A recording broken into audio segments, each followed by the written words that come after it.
We've all dreamed of practicing and playing golf at home. I always did, but I thought simulators were too expensive. If you feel the same way that I did, this video is going to change your mind. Today, I'm showing you the Giff, my home golf simulator I built right here in my garage, and exactly how you can build one too without spending the cost of a commercial setup. Today, we're breaking it down, from the way it started to where it is now, to where I want it to go in the future. I'll share the links and tell you the prices on as much as I can remember. When I started, I was just setting up a basic area to practice chipping in the winter. Then I may have gone down the rabbit hole a bit. But luckily for you, now you get to see the full build of my do-it-yourself home golf sim.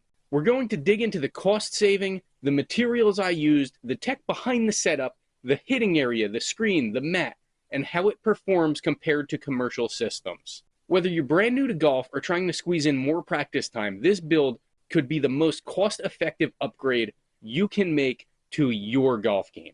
Hey everyone, it's Doug with Golf Reboot. If you're new here, don't forget to subscribe so you see all of our videos. If you've been here before, thanks for coming back.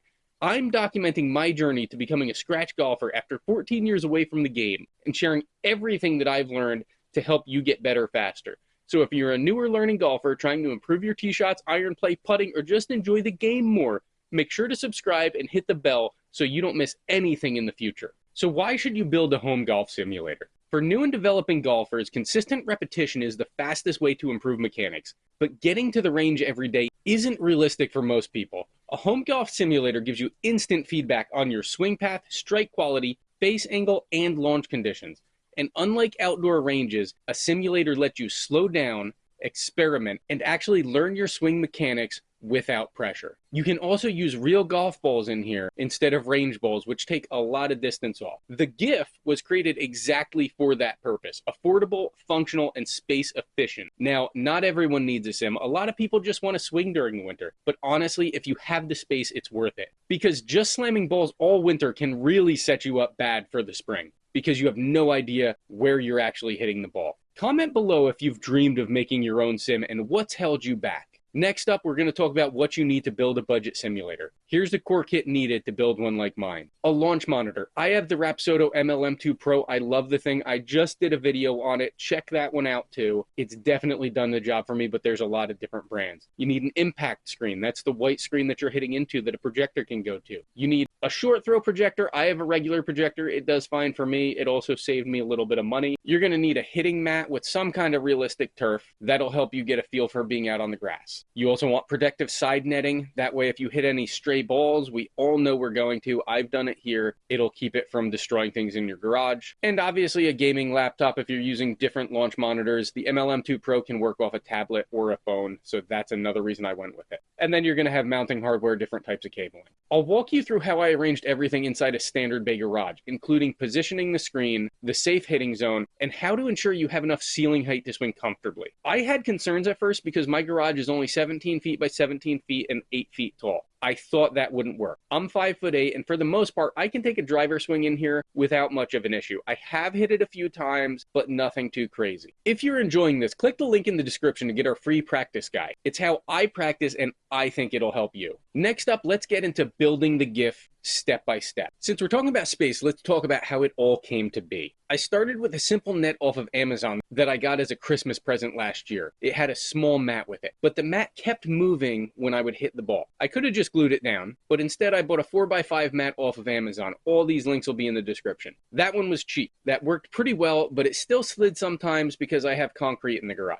So I added some Harbor Freight gym floor mats under the hitting mat. It helped, not a ton. So I added more mats around the hitting mat. Those held them in place, but then the mats in the hitting area weren't the same height. So I added an extra layer of floor mat around the hitting area. So now we're good, right? Well, everyone says hitting on a cruddy mat can hurt your elbows and wrists, and it did. So my next step was building my own impact mat. I thought it was great. It looked good, it worked great, and 20 hits later it cracked. So that's when I splurged, went back onto Amazon, bought the Country Club Elite hitting strip, and cut it into my mat. It's a 10x24, cut into my mat, dropped it in, and that has been working great, gives a real feel, and accepts a tee. After that, I added some turf carpet, really just for the look. I got it from Lowe's, it came in a roll, it was very cheap. Eventually, I did break the net after about 8 months of hitting into it every day, hundreds of shots. thousands over the course of that year, so I started upgrading the target area. So I didn't go with the traditional frame setup like a lot of people use wood. I built the simulator enclosure using basic materials that are easy to get. I bought a curtain rod, put a green screen on it so that I can use it for videos, but I can also have it as a second layer behind it. I got photography stands with a rod and a gray screen off of Amazon, and then an impact screen. I bungeed that to the rods, and it's been great since. The impact screen, it's not necessarily tensioned great, but it's good for what I need. Eventually, I'll upgrade it a little bit more, make it nice and tight, but for now, it does a job. As far as my projector, it's mounted up on the ceiling above. It's offset so that I don't have to worry about hitting it with my clubs, but I have it positioned for optimal clarity without shadows or distortion. I use a normal non-short throw. Short throws are great, but it would have gotten in the way of my swing. So I have a regular one. It's just mounted up there. It's off-centered. Make sure whatever one you buy can be offset because you have to shoot the image off to the side. Mat placement is basically centered to align the ball strike zone with the image so that it looks right when you're hitting the ball. Otherwise, it might get you a little bit off with your aim. And then the launch monitor calibration. Honestly, Rapsodo has a great app. It takes you through the calibration every time you go to hit. Software setup, it's built right into Rapsodo. They've got courses, range mode, data tracking tools, everything you could need. So at that point, I was set to go. Every step was designed to replicate the experience of a professional indoor simulator, but I wanted to keep it somewhat budget friendly, and I think I did a good job with that. Are you still not sure about building your own sim this winter? Or you know you want to, but you're not sure where to start? Comment down below and check out the links in the description and we can help you get yours set up. Wanted to say, I know this video is getting posted on Thanksgiving. If you're watching it on Thanksgiving, this will make sense. If you're watching it 3 months later, it won't necessarily. But I just wanted to say I'm thankful for everything this year. This channel, my family, friends, all that. The channel is obviously small, not a ton of people, not a ton of views yet, but I appreciate all of you who are here watching the videos, helping me grow, and I hope that I can help you grow too. So go eat some turkey, have some fun, and we'll see you next time.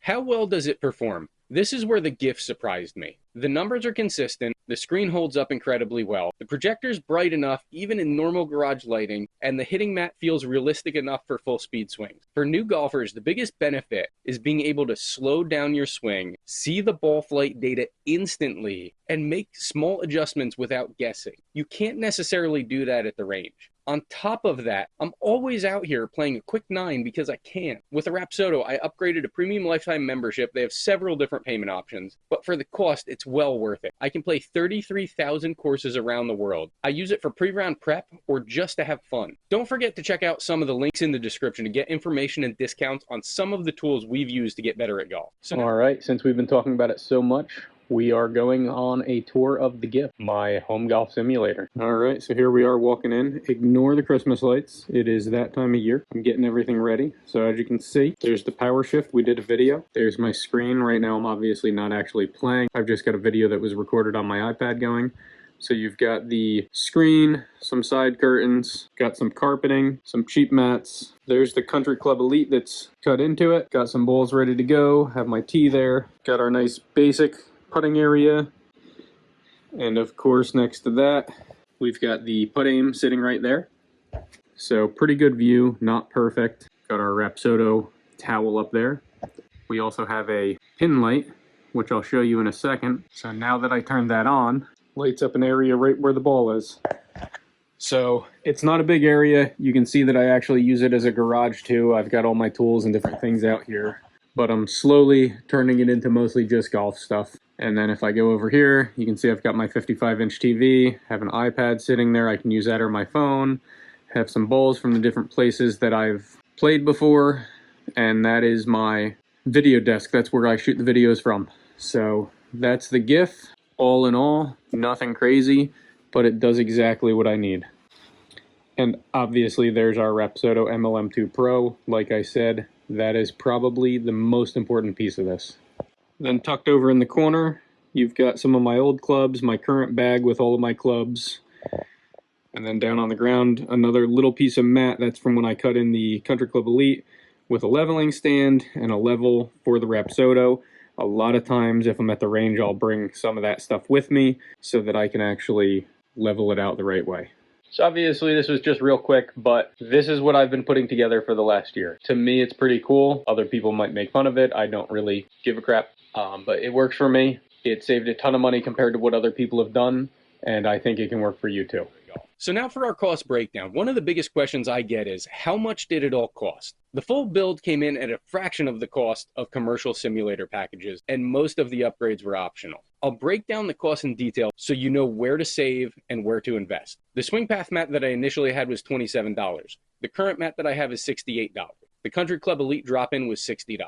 My little putting trainer, $55. Monitor, $150 for a 27-inch. This TV I got for free, but it would have been $300. It's a 55-inch. The TV mount, $22. Monitor mount for the 27-inch, $28. The photography stand to hold the impact screen was $40. The curtain rod, $15. The two curtains that go behind the impact screen total of $40. Two side curtains for side protection, $19. Phone and tablet stands, $10. Adapters so that I can hook up my phone or my tablet to the projector and the TV, another $17. I have a golf bag holder to hold my bag while it's out in the garage, $47. The impact screen was $42. The projector I bought used for $250. The Rapsodo MLM2Pro I got on sale, it was $640. And I also have a putt aim that also helps with my putting practice. This was $125 on sale. So all in, without the Rapsodo or the putt aim, you're at $1,200. All in with those two, you're at $1,955. Realistically, that is thousands and thousands and thousands of dollars less than a professional system, and it does the job. Also, I already have music and all out here, but plan for that just for some extra. So what are you thinking about right now? Are you getting excited about setting up your own sim? If you have any questions, let us know. We're here to help and we'll point you in the right direction. Our whole goal at Golf Reboot is to help you get better at golf. Some final thoughts. Building the Giff was one of the best decisions I made for my golf improvement. It lets me practice more often all year round, work on specific mechanics, and actually enjoy the process without worrying about range condition. It also keeps other people away from me so that I can focus. If you've been thinking about building your own golf simulator, this video gave you a lot of basics and a way to do it that's much cheaper than buying a full enclosure. I don't have a problem putting some work in, and I'm really enjoying it. If this video helped you, make sure you click the video up here on the right. It goes through learning the wedges in our From the Tee to the Green series. It's a lot of information that I spent hours to research, and don't forget to subscribe so you see the rest of our videos to help you play better, have more fun, and love the game again. See you next time.